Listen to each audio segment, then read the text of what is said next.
सुबह का वक्त था। आसमान में हल्की धुंध थी और शहर के सरकारी अस्पताल की गलियों में मरीजों की कराहटे और मशीनों की बीप बीप की आवाज गूंज रही थी।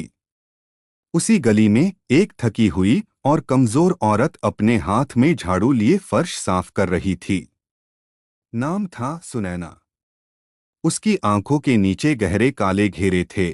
चेहरा पीला, मगर आंखों में एक अजीब सी रोशनी थी, उम्मीद की। वो इस अस्पताल में पिछले 12 सालों से काम कर रही थी। कोई उसे भाई सफाई कर दो कहता, कोई उसे बस ऐसे ही अनदेखा कर देता।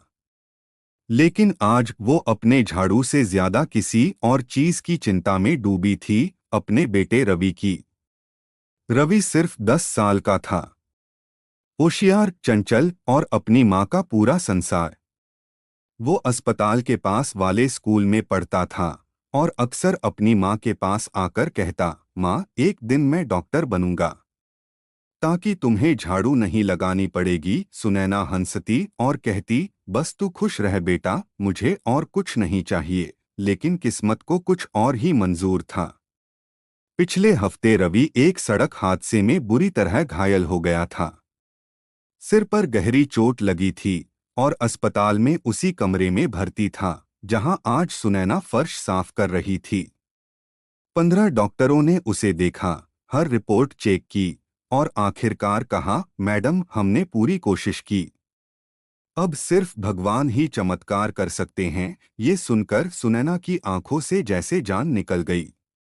वो बस धीरे से बोली, डॉक्टर साहब, भगवान ने अगर मेरी तकदीर में बेटे को छीनना लिखा है तो मैं वो तकदीर बदल दूंगी। रात बीती, दिन चढ़ा।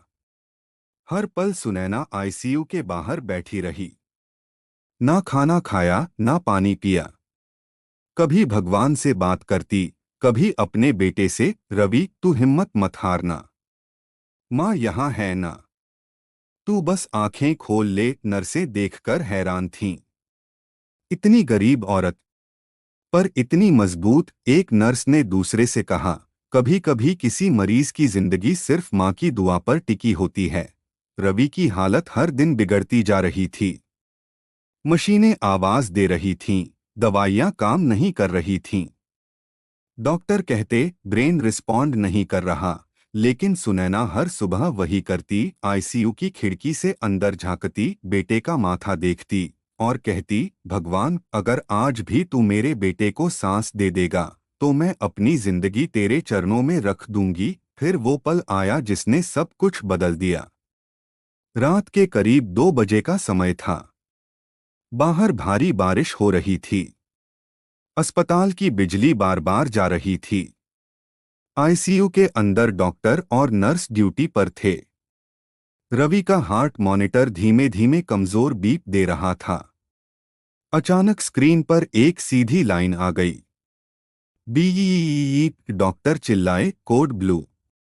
जल्दी करो। सभी दौड़ पड़े। इंजेक्शन, सीपीआर, ऑक्सीजन मास्क, सब कुछ लगा दिया गया। सुनैना बाहर खड़ी थी, दरवाजे पर कान लगाए। उसे बस मशीनों की आवाज और भागते डॉक्टरों की झलक दिखी। कुछ मिनट बाद दरवाजा खुला। एक डॉक्टर बाहर आया, आंखें नीचे किए हुए।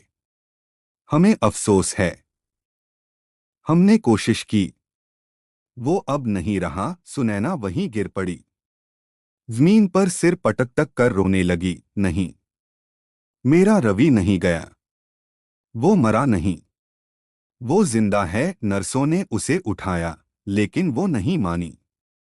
वो दरवाजे पर हाथ रखकर बोली, भगवान, अगर तू सच में है तो मेरे बेटे को लौटा दे, नहीं तो मैं भी तेरे पास आ जाऊंगी। आईसीयू के अंदर सन्नाटा था। डॉक्टर रवि के शरीर के पास से हट गए। मशीनें बंद कर दी गईं। लेकिन तभी बिजली का एक हल्का झटका लगा।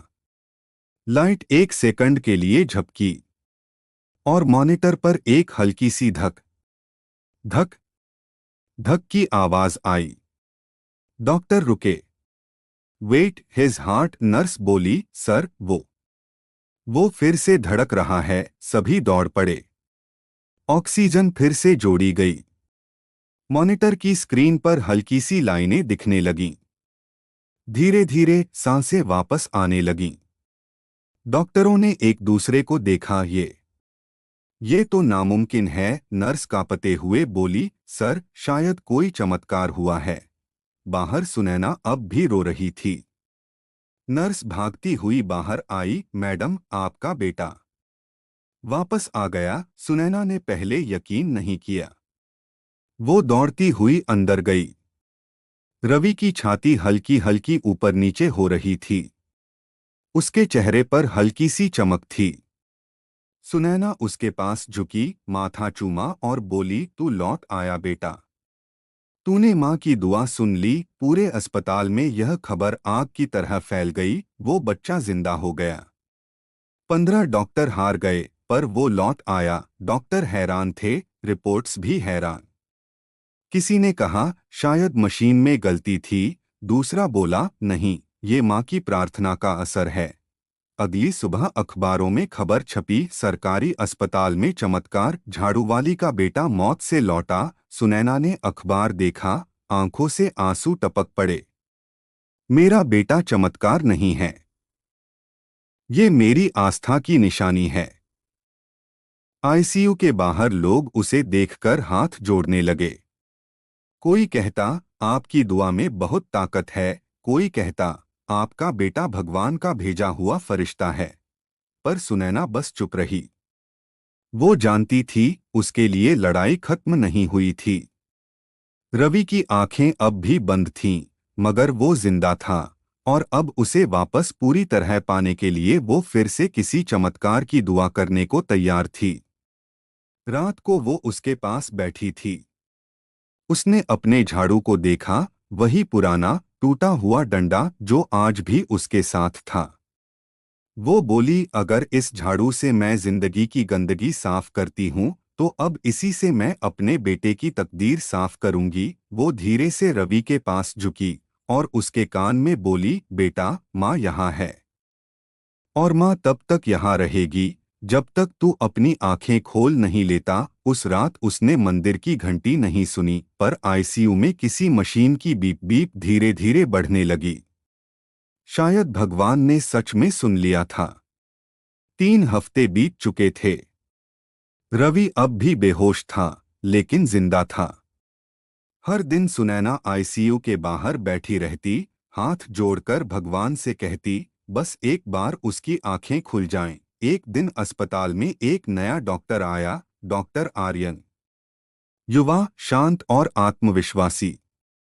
जब उसने रवि की फाइल देखी तो बोला, इस बच्चे में अभी भी जान बाकी है। इसे मैं नहीं छोड़ूंगा। बाकी डॉक्टरों ने हंसते हुए कहा, 15 डॉक्टर हार गए, अब तुम क्या कर लोगे। लेकिन आर्यन ने बस इतना कहा, कभी कभी इलाज से ज्यादा असर दुआओं का होता है। और उसकी माँ की दुआ अब भी जिंदा है। अगले कुछ दिनों में रवि की तबीयत धीरे धीरे बेहतर होने लगी। पहले उंगलियां हिलीं, फिर होंठ कांपे, और फिर एक दिन उसने अपनी आंखें खोलीं। सुनैना चीख पड़ी, रवि बेटा। वो रोते हुए उसके पैरों में गिर गई। रवि ने कमजोर आवाज में कहा, माँ, मैं सो गया था क्या। पूरा अस्पताल सन्न रह गया।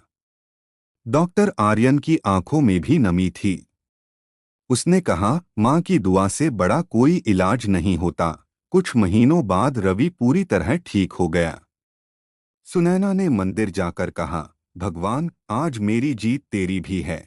सालों बाद वही रवि डॉक्टर बना, उसी अस्पताल में जहां उसकी माँ झाड़ू लगाती थी। आज वो सफेद कोट पहनकर उसी गलियारे से गुजरा।